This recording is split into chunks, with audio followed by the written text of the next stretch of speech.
General Bradley, I think that the welcome indicates how excited we all are to have you with us this morning. This is a very proud moment for me as a fellow Missourian. We have three guests that I should like to introduce to you this morning. The first is a distinguished writer, producer, the American films, who happens to be the partner of General Bradley, and I'd like you to welcome Mrs. Kitty Bueller Bradley.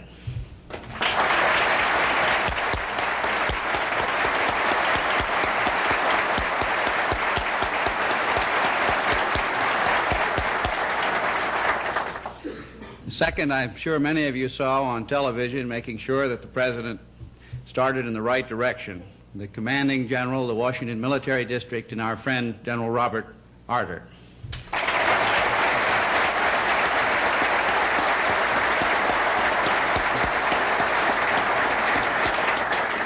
The third is a fellow Missourian involved in our work and with whom we have worked closely in the past, the commander of the Criminal Investigative Command of the United States Army, General Paul Timmerberg.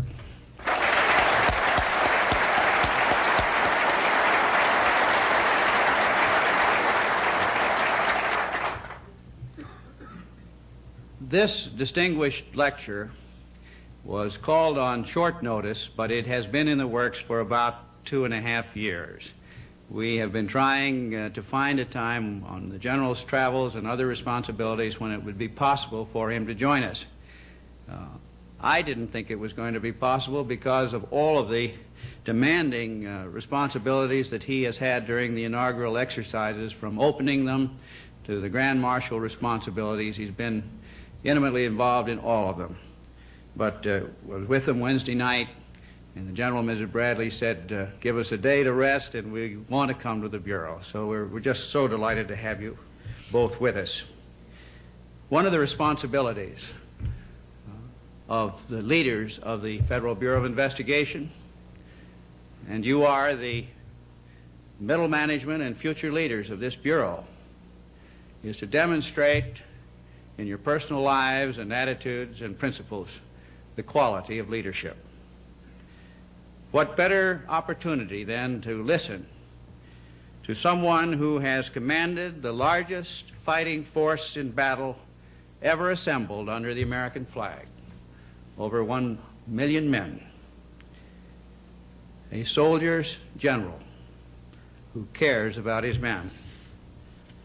I'd like to tell you a little something about General Bradley, although most of you who have studied history know him for the living history that he is. He was born in 1893 in Clark, Missouri. If I seem to be mentioning Missouri a few times, you will understand. He was a graduate of West Point in the class of 1915, the class the stars fell on. More generals than in any class in the history of West Point, and he was the first to attain the rank of general. He was a major in World War I, and in World War II, you will recall that he succeeded General Patton, command of the Second Army in Africa, involved in the invasion of Italy and Sicily, commanded the ground forces of the United States in France, landing on D-Day with his troops. In June 6 will be 37 years since that memorable occasion.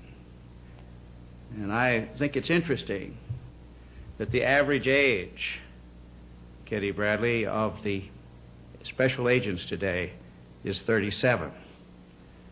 I think a great deal of water has gone over the dam in those 37 years. And many of you were not even around on June 6, 1944. And from 1945 to 1948, he was the administrator of the Veterans Administration. And then in 1948 was asked by the President of the United States to be Chief of Staff of the United States Army. And in 1949 was appointed the first chairman of the Joint Chiefs of Staff and served until 1953. In 1950, he was named General of the Army, the fifth general so honored in American history. The first was another Missourian, General John Pershing. In his swearing-in exercises on Capitol Hill, President Reagan asked us to look for the heroes of this country. We in the FBI know something about heroism and something about heroes. But I think all of us would agree that living today, there is no one in the United States who draws from us so much respect and who gives to us so much inspiration in terms of leadership and genuine heroism than the General of the Army who is here today and to whom I introduce you now. It's my pleasure and my privilege to give you the General of the Army, Omar N. Bradley. General Bradley.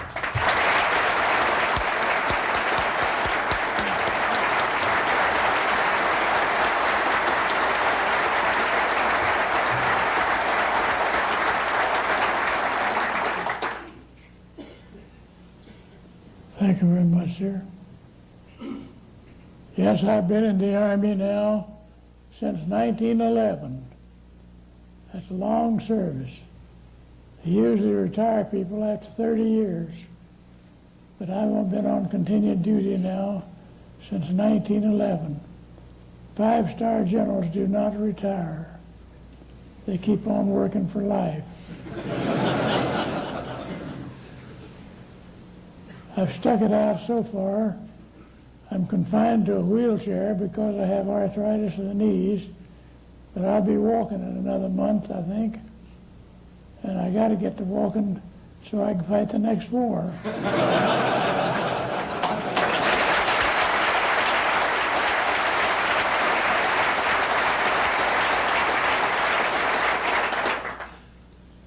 I like to walk the front line each day and see what's going on.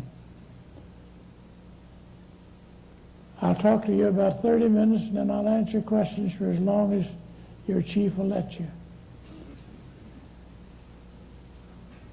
When I first joined, we had no selective service. It's all volunteer.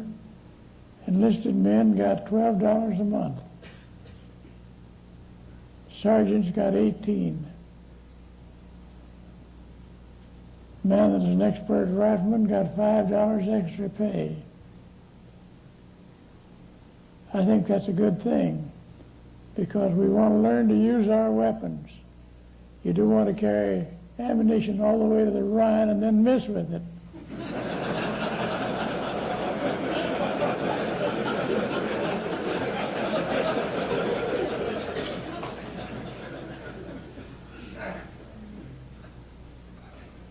Servicemen ought to be like Mr. Ephraim Zimbalist, Jr., who played in the FBI picture. He never missed with his pistol. I incidentally saw him last night. I played golf with him. He's a hell of a good golfer and a good tennis player.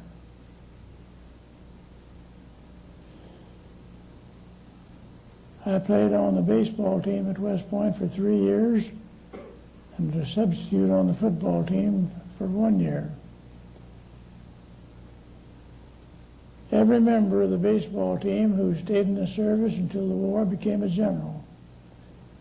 All the men who played against the Navy in football in 1914, except 2 who were sick, made general. So I think mass athletics is good for you.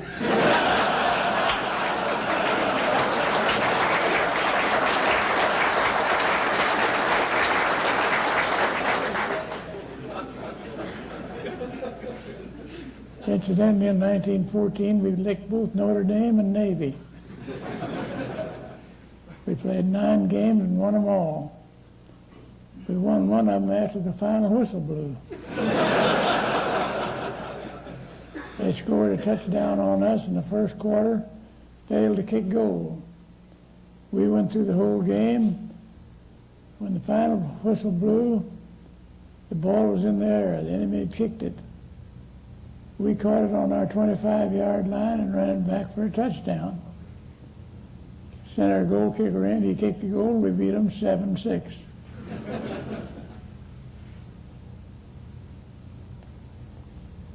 There's certain principles about leadership, and while I know mostly they apply to the military, I also know something about how they apply to the civilian life.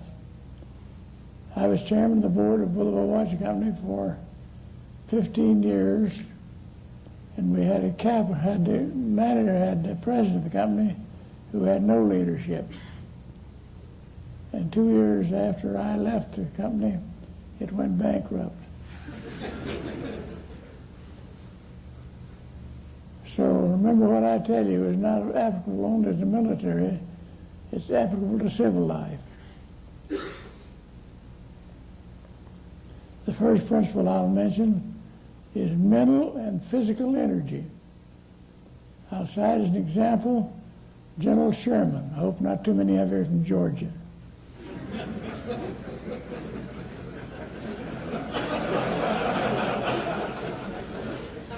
He marched his army from Chattanooga to Atlanta, fought only one battle.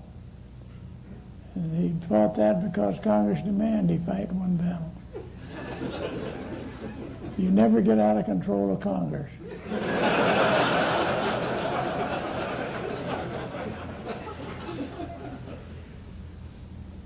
Every night he rode over the battlefield, made a reconnaissance. He got maybe 2 or 3 hours sleep a night. He did that for the whole time between Chattanooga and Atlanta.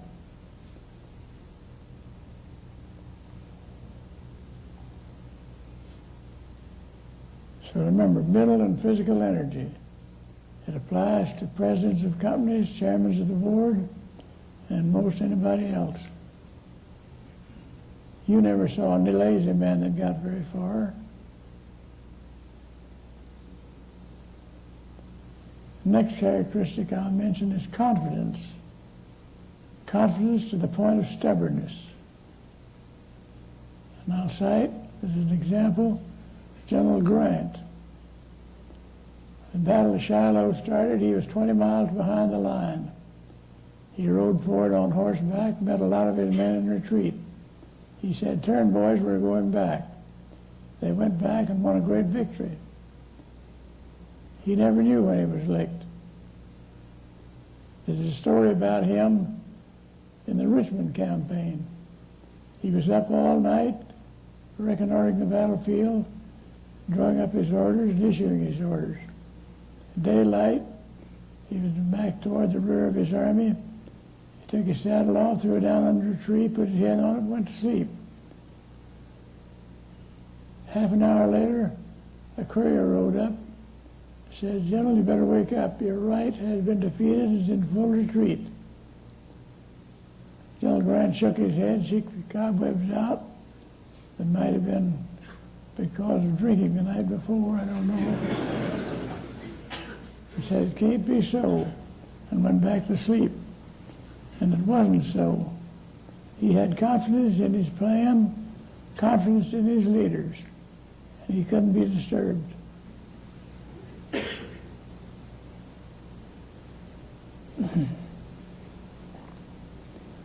The next characteristic I'll mention is listening to other people.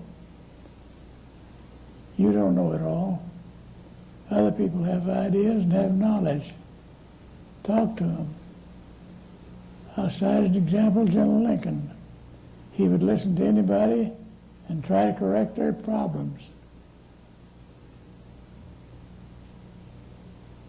Incidentally, I might mention here that General MacArthur was the only time since the Civil War General McClellan questioned the authority of the Commander-in-Chief.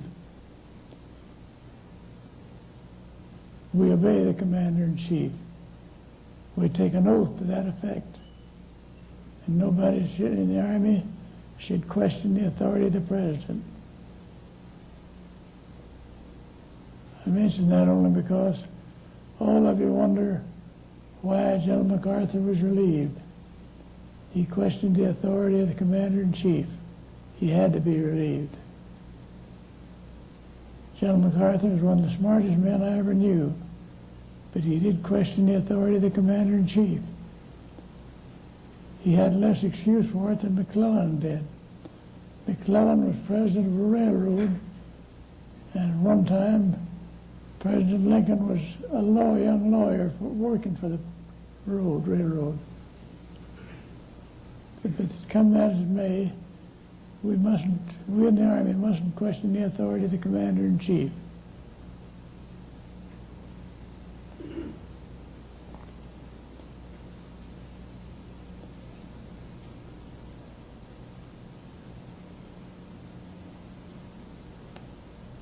I have another saying, see and be seen.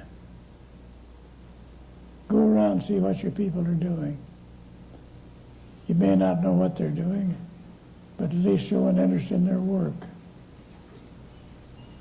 I was chairman of the board of Louisville Watch Company for 15 years, and I used to try to go through the watch plant in the United States. We had another one in Switzerland, and see what the men are doing. I couldn't get my president of my company to do it. He said, I don't know what they're doing.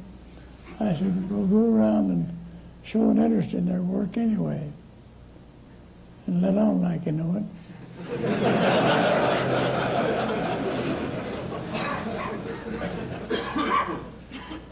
Mr. Watson, who was one time president of IBM, which is a big company, said the art of leadership is in running something about which you know nothing about.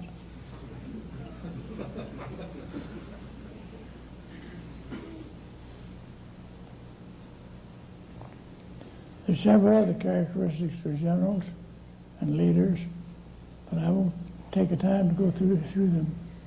I think I've mentioned enough of the more important ones.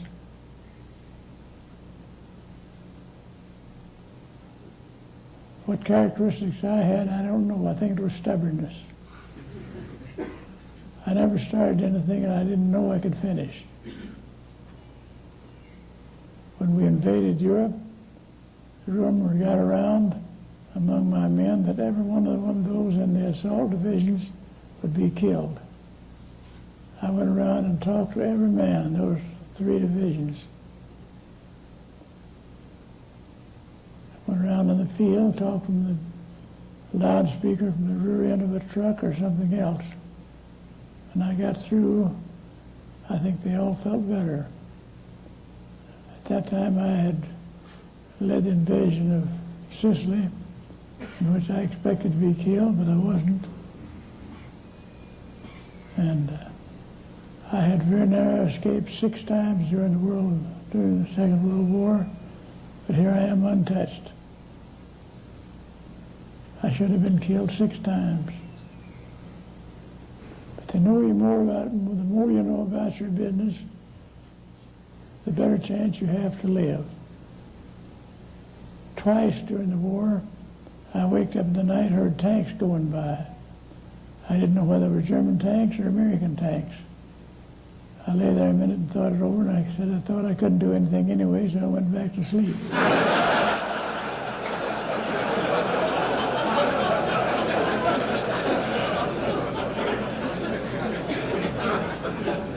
As it turned out, both times there were American tanks. So I didn't have anything to worry about. If it had been German tanks, we'd have killed them all the next morning anyway.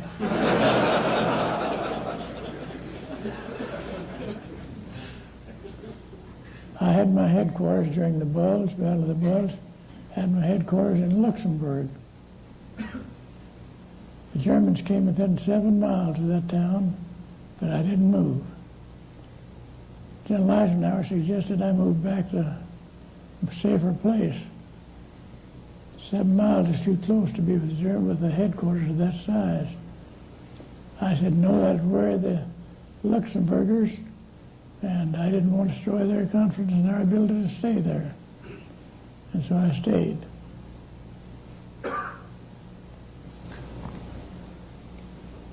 Have confidence in what you're doing. Have confidence in your plan and carry it through. Don't give up easily. Fight for it if you have to, but be stubborn about it. I think I've probably talked enough. I'll try to answer questions. If somebody would help me listen to them. Speak loud enough for me to hear you, I'll make sure that the general understands the question. John? General, I'd like to know how at the top command level, how much knowledge was there that we had broken the German code? I think the code name for it was Ultra. Is that true? I don't think I got all of that. Could you repeat it, please? John's question, General, was how much knowledge was there among the general officers of the fact that the German code had been broken, the Ultra code? Well, I think we all knew it. I was the only one that used it. One night we intercepted a message that the Germans were going to counterattack the town of Carentan in France at daylight with an armored division. All I had in Carentan was a 101st Airborne Division. They had very few anti-tank weapons. So I sent a message down to my corps commander to send a third of an armored division over there to reinforce them. Send it over during the night. He did. He sent a third of the 3rd Armored Division to Carentan. And when the Germans counterattacked the next morning, they found a third of an armored division plus the 101st Airborne. We licked them, drove them back 5 miles and established our front line 5 miles farther to the front. Incidentally, during that fight, we killed 365 cows.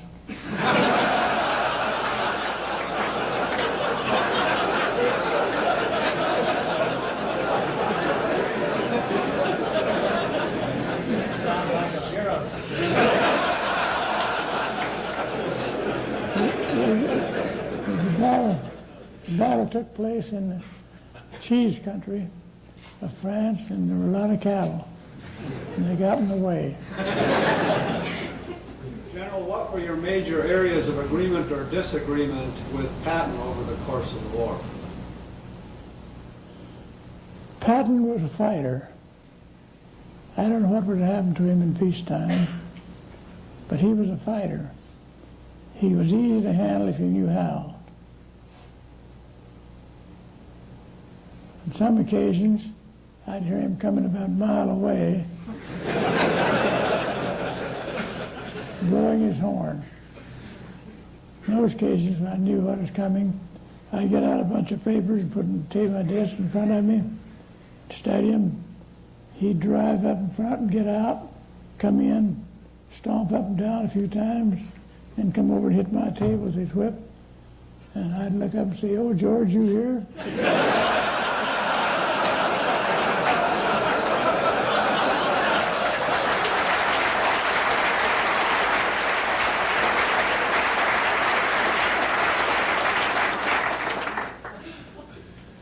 I would always hear him out, and then I'd analyze what he'd proposed. One time he came up on a Saturday, had some plan, I analyzed it, told him it was no good, he went away, and came back the next Saturday with another plan. I listened to the whole thing, and when he got through, I analyzed it, and before I got through analyzing it, he said, "Brad, it's no good, is it?" "God damn it, you're right, always you're right." But he said, "We make a good pair. I come up with these wild ideas, you adopt the good ones and throw out the bad ones." He was satisfied, and he'd had his say. he went away happy. In Luxembourg, the Germans used to shell us from long range. And fortunately, they shot over my hotel. They hit on the outskirts of town instead of hitting me. I made only one concession. I moved from the German side of the hotel to the other side. Because if he'd hit my side of the hotel, I lived on the second floor, he might have caused trouble. We didn't pay too much attention to it, except Patton called me up one night. He said, "Can't you get Vandenberg," he was Air Force, "to get up so we get some planes up and make those fellas shut up? Because when you got planes up to locate them, they'd shut up." And he said, "They hit my headquarters, killed a man in my headquarters. They just hit in the yard across the street from where I live." Said, "I'm not afraid, but my dog Willie is scared."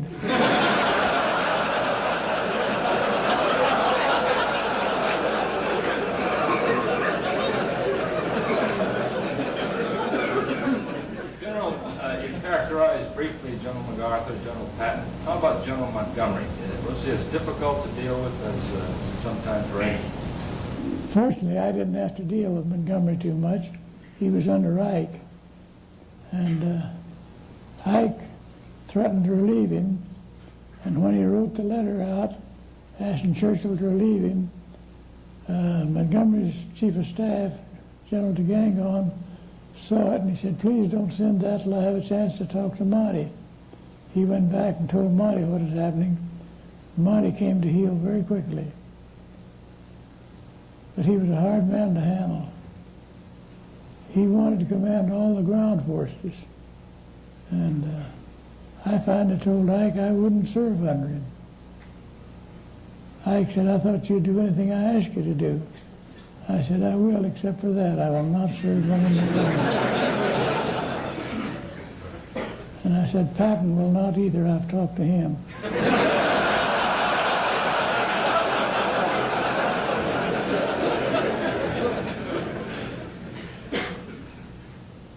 General, is there any truth to the supposition that had Rommel been in command of all the German forces on the Atlantic Wall, that the invasion might have been repulsed?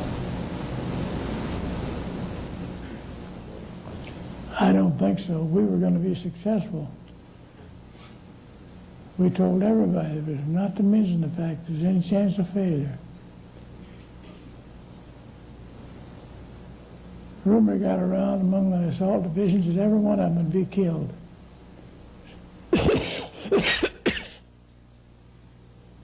So I went down and talked to every man in the division. Going over on one of the boats, one of the correspondents saw a sergeant reading a book. He said, "Sergeant, how can you be so calm about it?" He said, "Aren't you worried?"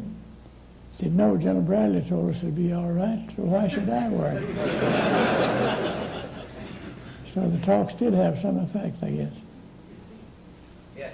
General, on a related question, how would you assess Field Marshal Rommel in terms of being a tactician?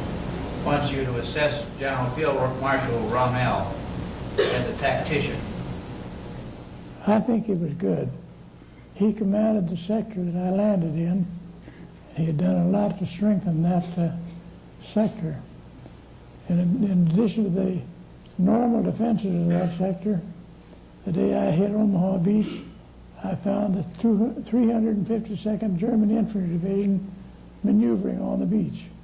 That's what made it so hard. We fought until noon before we were successful. The other beaches went off very nicely. But Omaha Beach is particularly tough. It was, they had a tide there of 8 feet, and it was a quarter of a mile from low water mark to high water mark. And then back of that high water mark was a big, tall cliff we had to climb. I've been back there several times since, and I wondered at the fact that we could climb it, let alone when somebody was shooting at us.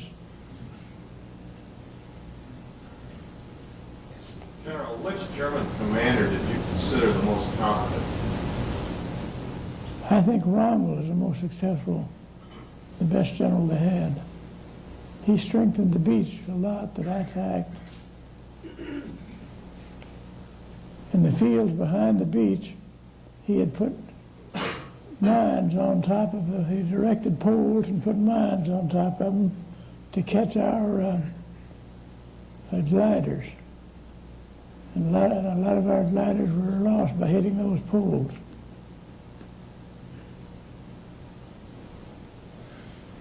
General, do you know why that General Alexander, who had been very successful in northern Africa and apparently had worked well with you and General Eisenhower, was not given a role in Overlord?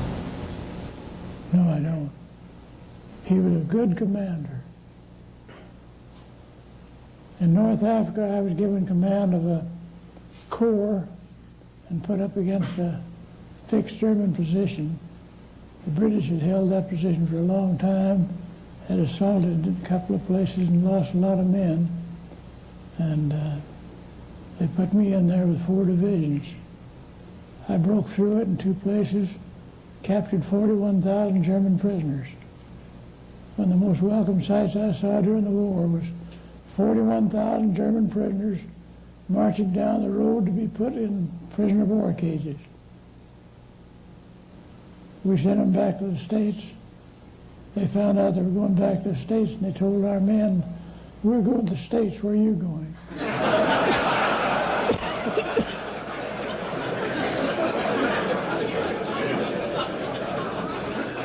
They had a pretty good answer. They said, "Berlin." We didn't go to Berlin. There's some question in your minds why we didn't. I got to the Elbe River and met the Russians there. I was about 90 miles from Berlin. I called me up one night and said, "Can you go to Berlin?" I said, "Yes." He said, "What do you think about it?" I said, "Well, it cost us, we figure, we have plans for it. We figure it'll cost us 100,000 men, and then we'll have to get out and turn it over to the Russians. Why should we do it?" I still think I was right. You don't give away 100,000 casualties easily. At least I didn't.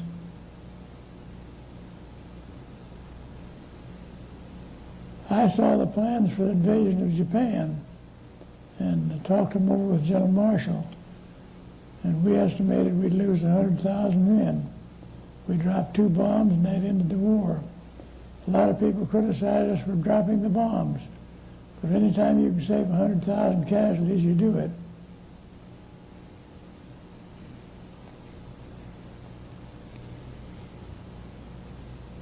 Any other questions? There's one back in the back. General, which was the most effective tactic employed by your armies in Europe?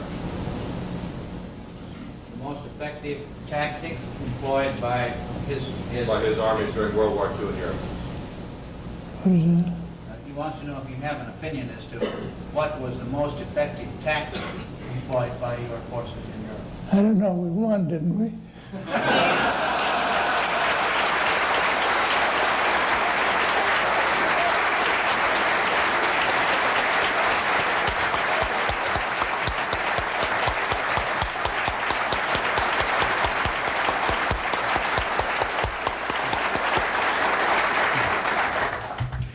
You have a question back there? I think he was just standing to salute the answer, General. Well, I think that's a tremendous answer to end on. It certainly is the essence of leadership. Is Ron Wetzel here? Will you come up, Ron? There he is.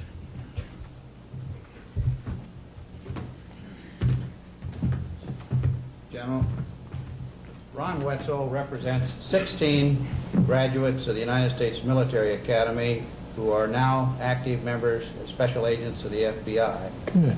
And I've asked him to be present here this morning on this platform to represent all of them and all of us. And he's one of the supervisors that we asked you here to speak to. Normally, we give our distinguished lecture in these lecture series a little remembrance of the occasion as a way of saying thank you. This is different, and this is special. General Bradley, in the history of the Bureau, 13 of these presentations have been made, all to Presidents of the United States or Attorneys General. Duty, honor, and country epitomize the military academy. Fidelity, bravery, and integrity are the motto of the FBI. We think that you, in huge measure, embody all of those principles, and we would like you to be one of us. And therefore, it's my pleasure to present you with this award, or I don't know what you call it, what it is, but what it means is that we would like to make you an honorary special agent of the Federal Bureau of Investigation. Thank you very much. Special sir. Agent General Bradley.